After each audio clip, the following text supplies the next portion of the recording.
Hello বন্ধুরা, good morning. আমি সঙ্গীতা। আমার নতুন আরও একটি ব্লগে তোমাদেরকে অনেক অনেক ওয়েলকাম আর ভালোবাসা। কেমন আছো তোমরা? আশা করছি খুব ভালো আছো আর সুস্থ আছো। আর এটাও মনে করছি যে তোমরা সকলে পুজো খুব সেফলি আর ভালো কাটিয়েছো। ভিডিওর প্রথমেই সকলকে জানাই বিজয়ার প্রীতি ও শুভেচ্ছা। আমার থেকে যারা বড় রয়েছে তাদের জন্য আমার তরফ থেকে অসংখ্য প্রণাম, আর আমার থেকে যারা ছোট রয়েছে তাদের জন্য রয়েছে অসংখ্য অসংখ্য ভালোবাসা। তোমরা খুব ভালো কাটাও সারাটা বছর। মায়ের আশীর্বাদে যেন সকলের মনের বাসনা পূরণ হয়। তো চলো আজকের ভিডিওটা এখান থেকেই শুরু করছি। এখন ঘড়িতে বাজে সকাল 7টা। তোমাদেরকে সাথে নিয়ে আজকে ভিডিওটা এখান থেকে শুরু করছি। আই হোপ ব্লগটা তোমাদের একটু হলেও ভালো লাগবে। মাঝে তো অনেক কটা দিনই ছুটিতে কাটিয়ে দিলাম। এই যে ভিডিওটা দেখছো এটা অনেকটা আগেই শ্যুট করা ছিল। এইটা ওই ধরো তৃতীয়া কি চতুর্থীর দিন। এই আজকে থেকেই কিন্তু পুজো দেখা বলতে পারো আমরা শুরু করে দিয়েছি। আসলে কি করি বলো তো, প্রতি বছর কিন্তু আমরা ওই মহালয়ার পর থেকে মানে মহালয়ার দিন থেকেই ঠাকুর দেখা শুরু করে দিই। এদিকে কল্যাণী থেকে আপ টু কলকাতার পুরোটাই কমপ্লিট করে নিই অন্তত ষষ্ঠী সপ্তমীর মধ্যে। আমরা সপ্তমীর পর থেকে আর সেরকমভাবে লোকালিটি ছাড়া ঠাকুর দেখতে বেরোই না। আর সপ্তমী থেকে শুরু হয় আমাদের জম্পেশ, খাওয়া দাওয়া আর রেস্ট নেওয়া আর এই টুকটাক ঘোরাফেরা। তার আগেই চেষ্টা করি সমস্ত কলকাতার ঠাকুর কভার করে নেওয়ার। এই বছরও অন্যথা হয়নি, কিন্তু ওই যে মাঝে দুদিন চলে গেল বৃষ্টি, আর তারপরে ছিল তোজোর পরীক্ষা, যার জন্য কিন্তু এবারে পুজো দেখাটা একটু দেরি করেই শুরু করেছি। মানে এই চতুর্থী থেকে ধরো শুরু করেছি। আজকে সকাল থেকে কোনোভাবে প্ল্যানিং ছিল না যে আজকে রাত্রিবেলা ঠাকুর দেখবো। আর আমরা জানো তো ঠাকুর দেখি ওই রাত্রির ধরো 2:30 নাগাদ বেরোই। সারা রাত্রির ঠাকুর দেখে বাড়িতে ওই 9টার মধ্যে চলে আসি। ওইদিকে হাজব্যান্ডের কাজ থাকে, ও এসে আবার কাজে জয়েন করতে পারে। আর আমার যেরকম সংসারের কাজগুলো থাকে সেগুলো করে নিই।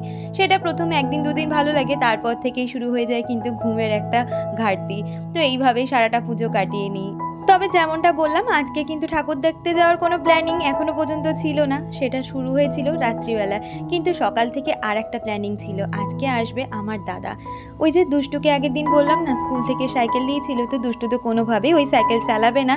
তাই দাদা বললো ঠিক আছে, ওকে একটা নতুন সাইকেল কিনে দেবো। সেই কারণেই দাদা আজকে আসবে ওকে সাইকেল কিনে দিতে। আসলে দুষ্টু তো অনেকটাই বড় হয়ে গেছে, সেই কারণে ওকে আর গাড়ি করে যাতায়াত করা মানেই একটা এক্সট্রা টাকার খরচা। এছাড়াও তো ও যেহেতু এতটা বড় ক্লাসে পড়ে, ওর তো পড়াশুনোরও অনেক এক্সট্রা খরচা আছে, দুটো করে টিচার। তো সেক্ষেত্রে ভাবলাম কি যে গাড়িটা যদি ছাড়িয়ে দেওয়া যায়, ওর কিন্তু পড়াশোনার খরচাটাও আমাদের অনেকটাই সেভ করা যাবে। তো দাদা বলল ঠিক আছে, আমি তাহলে আজকে আসছি, এসে ওকে সাইকেলটা কিনে দিচ্ছি। আমি যদিও বা বলেছিলাম এখনও তোর স্কুল খুলতে 1 মাস দেরি আছে, পরে কিনে দিলেও অসুবিধে নেই। তো বললো ঠিক আছে কিনে রাখি, পরে যখন স্কুল যাবে তখন ও চালিয়ে যাবে। তো সবাই মিলে বললাম ঠিক আছে তাহলে আজকে ও আসবে। আর এদিকে দেখো ওর জন্যই আজকে এত রান্না তোড়জোড়। ও আমাকে ফোন করে বলেই ছিল তুই কিন্তু একদম মাছ মাংস কিচ্ছু রান্না করবি না, কারণ বাড়িতে তো বাবা মাংস রান্না করে, কিন্তু সেইভাবে না এই যে শাক বলো ডাল বলো খাওয়া হয় না। মা মারা যাওয়ার পর থেকে এত জুত করে এত রকমের আইটেম বাবা তো আর করতে পারে না, একটা বেটা ছেলের পক্ষে কখনো সেটা করাও সম্ভব নয়। তাই দাদার জন্য আজকে রান্না করেছিলাম চিংড়ি মাছ দিয়ে পালং শাক, আর তার সাথে দাদা বলেছিল মাছ যদি করতেই হয় একটু আর মাছ করিস। তো সেই জন্য হাজব্যান্ড কিন্তু বাজার থেকে যথেষ্ট বড় পরিমাণের একটা আর মাছ নিয়ে এসেছিল, যেটা কিনা আজকে আমরা সম্পূর্ণটা খেতেই পারবো না। তাই কিছুটা তুলে রেখেছি আর কিছুটা রান্না করব, আর তার সাথে করব মাছের মাথা দিয়ে মুগের ডাল, আর তার সাথে করব একটু কচুরলতি ভাত। আর এইদিকে আর মাছের কিন্তু একটু ঝাল করব, তাও আবার আলু দিয়ে। তো রান্নাবান্নার তো অনেক জোগাড়যন্ত্রী ছিল, যদিও বা হাজব্যান্ড অনেকটাই কাটাকুটি করে দিয়ে গেছে, কিন্তু যেহেতু পদে পদে এত রান্না অনেকটাই কাজকর্ম। তা দুষ্টুকে বললাম দেখ দুষ্টু, তোর বাবা যখন আসবে একটু ঘরদোরগুলো গুছিয়ে দে। আমি তো ওইদিকে রান্নাঘর থেকে বেরোতেই পারছি না কোনো প্রকারের। আর ওইদিকে আকাশে কিন্তু প্রচণ্ড রোদ উঠেছিল, আকাশটা দেখেও মনটা বেশ ভালো লাগছিল। সেই জন্য না আমি ঘরের বালিশ বা তোষক সমস্ত কিছু রোদ্রে দিয়ে এসেছি। তাই দুষ্টুকে বললাম তুই এই ঘরটা একটু আমাকে পরিষ্কার করে দে, যেমন তোদের বই খাতাগুলো গুছিয়ে দে, সাথে সোফার যে জামা কাপড়গুলো আছে সেগুলো একটু গুছিয়ে দে, তাহলে এই ঘরটা পরিষ্কার হয়ে গেল। আর আমার ঘরটা সকালবেলা মোটামুটি পরিষ্কার করেই এসেছি। তোষকটা রোদ্রে দেওয়া, ওটা তুলে ভালো করে বিছানার চাদরটা পেতে নিলে কিন্তু ঘরটা সুন্দরভাবে পরিষ্কার হয়ে যায়। আর এই যে এই ঘরের না ওই যে বলি শুধু জামা কাপড় আর বই খাতাতেই নোংরা। আমি ওদিকে রান্না করছিলাম আর দুষ্টুকে বললাম তুইও একটু ভিডিওটা করে দে আমার, তাহলে ভিডিওর লেন্থটা একটু বড় হয়। আমি তো ভাবতেই পারিনি যে কালকের পর থেকে আর তোমাদের ভিডিও দিতেই পারবো না। কিন্তু এই যে আজকে ভিডিওটা দিচ্ছি। আসলে কি বলো তো, ওই যে হোল নাইট ঠাকুর দেখে আর কোনো এনার্জি পাওয়া যায় না যে ভিডিওর কাজ করব, তারপরে ভয়েস ওভার দিয়ে ভিডিও আপলোড করব। তাই ভাবলাম কদিন একটু তোমাদের থেকে ছুটি নেওয়াও যাক। মিতালি দি বা ঝিলি অনেকেই আমাকে কমেন্ট করেছিলে, তোমরা দেখতে চেয়েছিলে আমি পুজোর কটা দিন কিভাবে কাটাই। আসলে পুজোর কটা দিন বিশ্বাস করো একদমই ফোন হাতে নিতে ইচ্ছা করছিল না, শুধুমাত্র ফটো তোলা হয়েছে। আর প্যান্ডেলে গিয়ে যখন ঠাকুরগুলো দেখেছি, ঠাকুরের ফটোর সাথে একটু কিন্তু ভিডিও করেছি। সেগুলো হয়তো তোমাদের সাথে আমি কোনো মিনি ব্লগে শেয়ার করে দেবো, কিন্তু সেইভাবে কাজকর্ম মানে খুব যে একদম নিট অ্যান্ড ক্লিনভাবে পুজোর কদিন কাজ করেছি সেটা না, আবার কাজ যে করিনি সেটাও নয়। আসলে পুজোর মধ্যে কাজগুলো এমনভাবেই করতে হয়েছে না, খুব তাড়াহুড়ো করে, যেখানে কিনা ভিডিও করার সময়টুকু আমি পাইনি। ওই যে বললাম আমরা কিন্তু চলে আসতাম 9টা সাড়ে 9টার মধ্যে। তারপরে বেশিরভাগ দিনই কিন্তু টিফিনটা কিনে আনা হয়েছে, কারণ এসে আর টিফিন বানানোর সময় থাকতো না। আর টিফিন খেয়েই সবাই যে যার মতন ঘুমিয়ে পড়েছে, আমিও ঘুমিয়ে পড়েছি। শুধুমাত্র কষ্ট হয়েছে আমার হাজব্যান্ডটার, কারণ ওকে তো প্রতিনিয়ত কাজে বেরোতে হয়েছে অন্তত সপ্তমী পর্যন্ত। তো তার ভীষণভাবে কষ্ট হয়েছে। মাঝে একটা দিন আমরা রেস্ট নিয়েছিলাম, সেই দিনটি আমার হাজব্যান্ড রাত্রিটা একটু ঘুমোতে পেরেছে। আসলে আমাদের তো এনার্জি আছেই ঠাকুর দেখার, বলতে পারো সব থেকে এনার্জি যদি বেশি থাকে সব সময় বলি ওটা হচ্ছে আমার হাজব্যান্ডের। কারণ একটা মানুষ সারা রাত্রি ঠাকুর দেখে এসে তারপরে সারা দিন কাজকর্ম করা, আমাদের তো বাপু এনার্জি নেই। এমনকি একটা দিন এমনই গেছে যে যেদিনকে কিনেই খাওয়া দাওয়া হয়েছে, সেদিনকে শুধু বিরিয়ানি আনা হয়েছিল। হাজব্যান্ড বললো তোমার আর কোনো রান্নাবান্না করতে হবে না, তুমি একটু ঘুমাও। তো সেদিনকে কিন্তু বিরিয়ানি এনে খাওয়া হয়েছে। আবার একটা দিন সিদ্ধ দিয়ে কাটিয়ে দিয়েছি। তার মধ্যে একদিন আবার ছিল ননদের বাড়ি নেমন্তন্ন, আর অষ্টমীর দিন তো আমার বাড়িতে আমার ননদদের সকলের নেমন্তন্ন ছিল। তো ওই যে বললাম সমস্তটাই করেছি, কিন্তু তাড়াহুড়ো করে, যেখানে কিনা ভিডিও করার দুদণ্ড সময় ছিল না। তো যাই হোক, অনেক কিছুই শেয়ার করে ফেললাম আজকের এই ভিডিওর মধ্যে দিয়ে।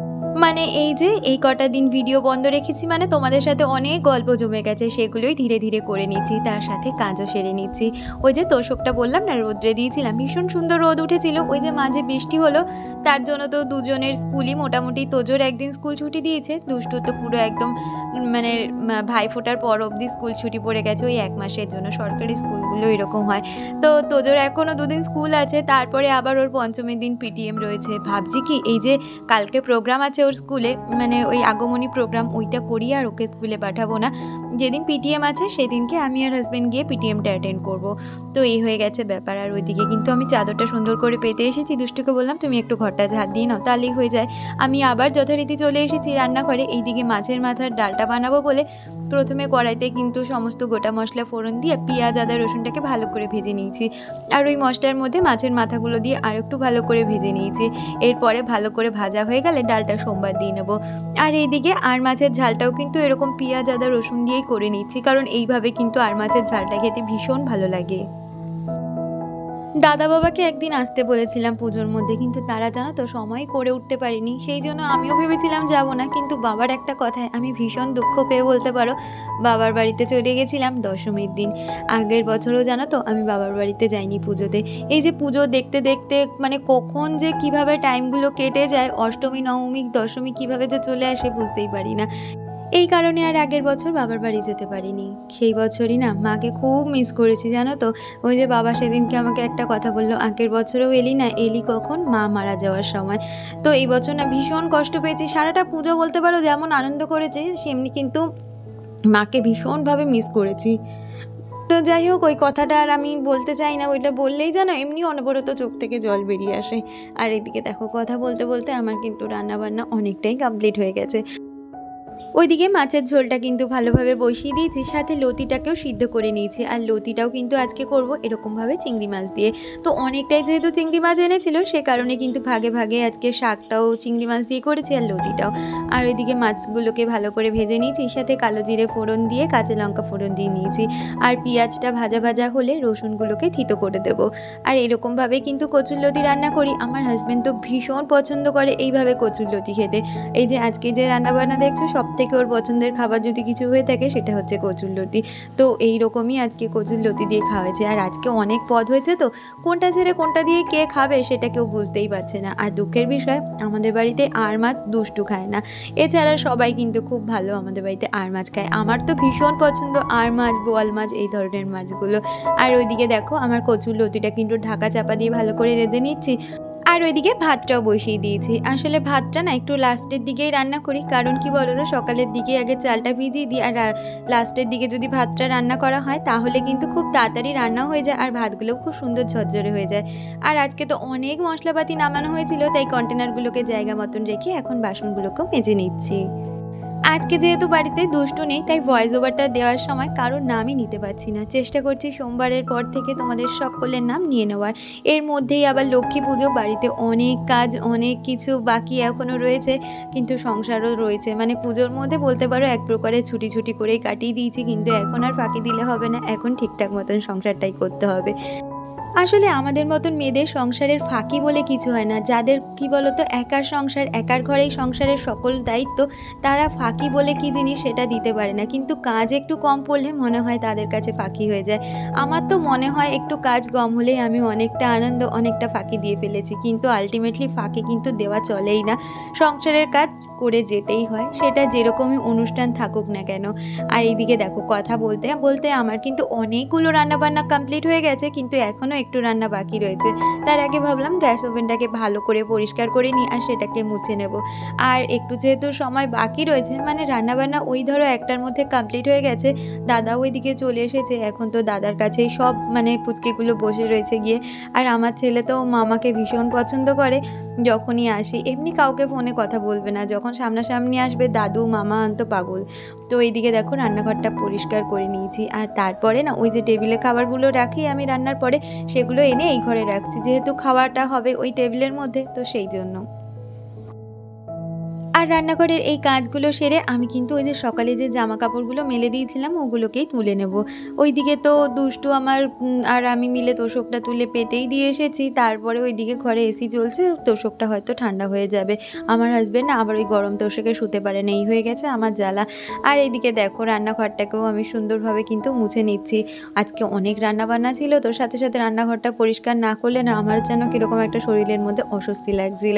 তো এইদিকে দেখো আজকে অনেক জামা কাপড় কেচে দিয়েছিলাম, সাথে ওই যে আমার যে ট্রলিটা নিয়ে গেছিলো আমার বন্ধু, সে তো এখনও ফেরত দিল না, আর আমারও আনা হয়ে উঠছে না। সেই জামা কাপড়গুলো একটু রোদ্রে দিয়েছিলাম। আজকে রোদটা দেখে ভীষণ ভালো লাগছিল, মনে হচ্ছে সত্যিই এখন পুজো। এই বৃষ্টির মধ্যে আর মনে হয় না যে পুজো। আর ওইদিকে জামা কাপড় তুলে সোজা চলে এসেছি আবারও রান্নাঘরে। ওই যে বললাম কিছুটা রান্না বাকি রয়েছে, মানে আজকে একটু বেগুনি করব। দেখবে ওই রকম মুগের ডাল, মানে মুড়ি ঘন্ট ডালের সাথে একটু বেগুন ভাজা বা ঝুড়ো ঝুড়ো আলুর চিপস হলে বেশ ভালো লাগে। ওইদিকে বেগুনিগুলো ভাজতে ভাজতে তোমাদের সাথে শেয়ার করে দিচ্ছি আজকে কি রান্না করেছি। ওইদিকে আর মাছের ঝাল, মুড়ি ঘন্ট ডাল, তার সাথে পালং শাক আর কচুরলতি। তারপর খাওয়া দাওয়া সেরে রেডি হয়ে চলে গেছিলাম সাইকেল কিনতে। আর ওইদিকে জানো তো আমার আজকে মেকআপ প্রোডাক্টগুলো চলে এসেছে, সাথে স্কিন কেয়ার প্রোডাক্ট। আমি সেরকমভাবে মেকআপ করি কিন্তু স্কিন কেয়ার করা হয় না, ওই যে তোমাদের বলেছিলাম না এবার থেকে সমস্তটাই করব। আর আমি যার কাছ থেকে মেকআপ প্রোডাক্টগুলো নিই সে কিন্তু অনেকটাই রিজনেবল প্রাইসে নেয়, আর আমি তার কাছ থেকে 4-5 বছর ধরে কিন্তু এই মেকআপ প্রোডাক্ট নিয়ে থাকি। আর এই যে দেখছো ইনসাইটের যে এইচডি ফাউন্ডেশন, এইটা কিন্তু ফুল কভারেজ ফাউন্ডেশন, যেটা কিনা আমি আমাদের লোকাল মার্কেটে দেখেছিলাম তার দাম 500 টাকা। সেম প্রোডাক্টই আমি তার থেকে নিয়েছি 270 টাকায়, তার সাথে এতগুলো প্রোডাক্ট। সব কটা প্রোডাক্ট কিন্তু খুব ভালো কোয়ালিটির। আর সে কিন্তু থাকে জানো তো হাওড়াতে, কিন্তু সোদপুরে এসে ও আমাকে হ্যান্ড টু হ্যান্ডে দিয়ে যায়। আর এই যে দেখছো ফেস মাস্কটা, এটা কিন্তু আমাকে গিফট দিয়েছে, ওর প্রতিটা পারচেসে কিন্তু গিফট দেয়, এটা আমার ভীষণ পছন্দ। আর এই দেখো কত কিছু কিনেছি। তাহলে বন্ধুরা আজকে ভিডিওটা এই পর্যন্ত রাখছি, দেখা হচ্ছে পরবর্তী ভিডিওতে।